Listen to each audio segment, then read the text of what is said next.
Hi everyone, it's Donna from Flory Insurance Agency. I'm going to give you a recipe I just did this weekend, and my son and his family makes it quite a lot. And that's where my other son had it for the first time. It's called creamy crock-pot crack chicken.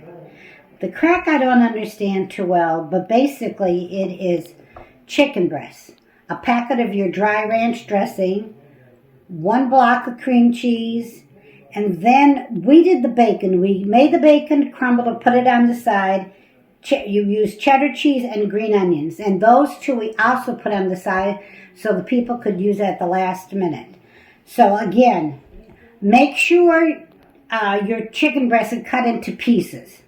I found that out yesterday too because mine turned, I thought, a little dry. Then you cube your cream cheese, put it on top. Please, again on low. Again, if you look online, even for some recipes, you'll see that it says, some of them say high for so many hours or low. Please, always use low for chicken, okay? Another recipe had chicken thighs. So you probably could even do a combination of the both. Then you use more cream cheese. And lastly, if you want to make it into a dip, you add sour cream to it. And they're all online also. But we'll give you the original creamy crock-pot cracked chicken. It was great.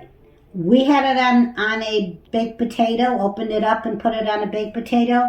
My son was keto, had it on his riced cauliflower. So there you go. It's friendly for everybody. Enjoy. We did.